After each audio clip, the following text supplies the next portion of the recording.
ഇനി ഇവിടെ ഞാൻ മതി. നമ്മുടെ ഉണ്ണിമുകുന്ദന്റെ പുതിയ മാർക്കോ സിനിമയില് ഒരു ഡയലോഗാണ്. ഈ ഡയലോഗ് ശരിക്കും അക്ഷരാർത്ഥത്തിൽ ശരിവെച്ചുകൊണ്ട് തന്നെ ഇന്ന് സോഷ്യൽ മീഡിയ എടുത്തു നോക്കിക്കഴിഞ്ഞാൽ ഉണ്ണിമുകുന്ദൻ മാത്രമേ ഉള്ളൂ, മാർക്കോ സിനിമയെ കുറിച്ചുള്ള വാർത്തകൾ മാത്രമേ ഉള്ളൂ. ആ ഒരു ലെവലിലേക്കാണ് ഇപ്പൊ പൊയ്ക്കൊണ്ടിരിക്കുന്നത്. അത് മലയാളത്തിൽ മാത്രമല്ല, മറ്റു ഭാഷകളിലും. ശരിക്കും പാൻ ഇന്ത്യൻ എന്ന് പറഞ്ഞാൽ ഇതാണ്, പാൻ ഇന്ത്യൻ. എല്ലാ സംസ്ഥാനങ്ങളിലും യൂട്യൂബേഴ്സും അതുപോലെ സോഷ്യൽ മീഡിയ കൈകാര്യം ചെയ്യുന്നവർക്കെല്ലാം ഇപ്പോൾ മാർക്കോയുടെ വിഷയമാണ് പറയാനുള്ളത്.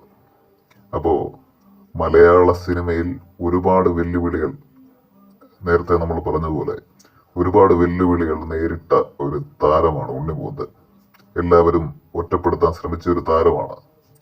തീർച്ചയായിട്ടും അദ്ദേഹത്തിന്റെ ഈ വളർച്ച, അദ്ദേഹത്തിന്റെ നിശ്ചയദാർഢ്യം, അദ്ദേഹത്തെ കളിയാക്കിയവരും പരിഹസിച്ചവരും എല്ലാവരും ഇന്ന് അദ്ദേഹത്തിന്റെ വളർച്ച കണ്ട് ഞെട്ടിയിരിക്കുകയാണ്. അദ്ദേഹത്തിന്റെ മാർക്കോ എന്ന സിനിമയുടെ വിജയം കണ്ട് ഞെട്ടിയിരിക്കുകയാണ്. കാരണം അവർക്ക് ഉണ്ണിമുകുന്ദൻ മറുപടി കൊടുത്ത് സിനിമയിലൂടെയും തന്റെ നിശ്ചയദാർഢ്യത്തിലൂടെയും കഴിവിലൂടെയുമാണ്. ഇനി മുന്നോട്ടുള്ള ഓരോ സിനിമയും ഉണ്ണിമുകുന്ദന്റെ ആ ലെവലിലേക്കുള്ള സിനിമകൾ തന്നെയായിരിക്കും.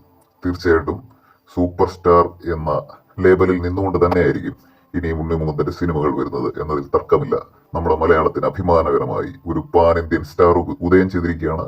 പാൻ ഇന്ത്യൻ സൂപ്പർ സ്റ്റാർ നമുക്ക് ഉദയം ചെയ്തിരിക്കുകയാണ്. മലയാള സിനിമയ്ക്ക് അഭിമാനിക്കാൻ ഒരു സൂപ്പർ സ്റ്റാർ ഉദയം ചെയ്തിരിക്കുന്നു. അതാണ് നമ്മുടെ ഉണ്ണിമുകുന്ദൻ. തീർച്ചയായിട്ടും യഷിനെ പോലെയും അതുപോലെ അല്ലു അർജുനെ പോലെയും ഒക്കെ ഒരു പാൻ ഇന്ത്യൻ ലെവലില് വൻ ഹിറ്റുകൾ സൃഷ്ടിക്കാൻ കഴിവുള്ള ഒരു താരം അത് ഉണ്ണിമുകുന്ദൻ മാത്രമാണ് മലയാളത്തിൽ നിന്ന്.